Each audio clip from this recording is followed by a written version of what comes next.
Dan yang ketiga, bapa kepada rawi kita ni, iaitu Ja'far. Ja'far bin Abi Talib, orang yang paling Nabi kasih.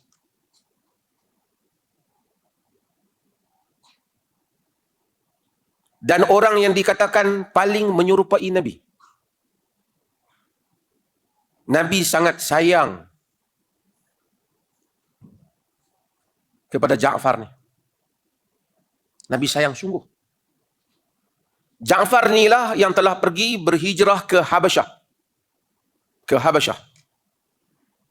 Dan siapa yang baca dalam sirah, dialah yang berdiri di hadapan Ashamah, iaitu Najasyi. Ashamah tu nama dia, jawatan itu Najasyi, iaitu Maharaja negara Habsyah.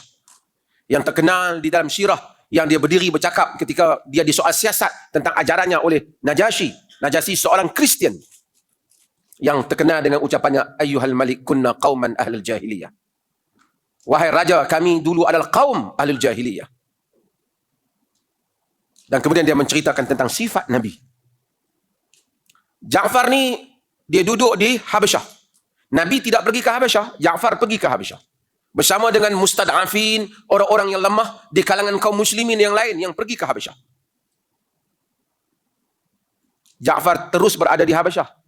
Mendapat protection daripada Najasyi. Najasyi akhirnya masuk Islam secara diam-diam. Yang selalu saya sebut. Dan Najasyi lah yang membayar mahar perkahwinan Ummu Habibah. Yang suaminya telah, sebahagian menyatakan dia lari, sebahagian kata meninggal, sebahagian kata dia tanasar, ada yang kata dia telah Kristian dan macam-macam. Yang pentingnya, Ummu Habibah apabila dia telah jadi janda, dia telah dipindang oleh Nabi, dan maharnya dibayar oleh Najasyi kerana Ummu Habibah berada di Habasyah. Binti Abi Sufyan, anak Abu Sufyan. Pak dia inti Nabi, masa tu anak dia isteri Nabi. Isteri Nabi sallallahu alaihi wasallam, Ummul Mukminin. Ja'far terus berada di sana sehinggalah perang Khaybar tahun ke-7 Hijrah. Fathul Khaybar. Barulah Ja'far balik ke Madinah. Bukan balik, dia daripada Mekah pergi ke Madinah. Sehingga Nabi kata, la adri ayyuhuma afrah, li ayyuhuma afrahu, bi qudumi Ja'far atau bi fathil Khaybar. Apa yang lebih menggembirakan? Ja'far yang datang ataupun dengan pembukaan Khaybar? Maksudnya Nabi sayang Ja'far.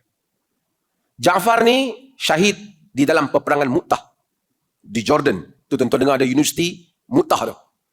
Di situ berlaku peperangan tentera Islam dengan Rom.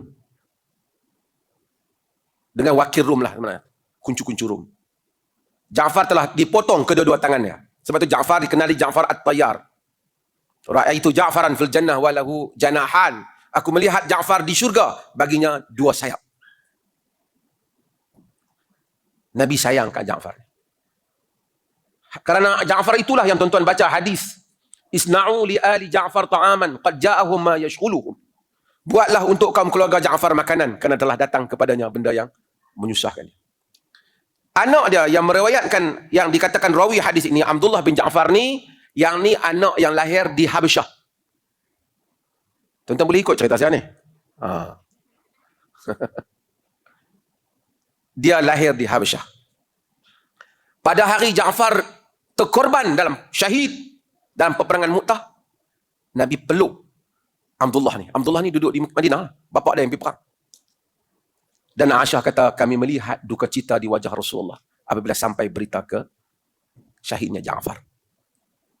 Sayang Nabi pada Ja'far. Nabi kata, sama kau tu menyerupaiku pada akhlak dan pada rupa. Adik kepada Ja'far ni lah yang Nabi ambil buat menantu, sepupu Nabi yang juga jadi menantu Nabi, namanya Ali bin Abi Talib.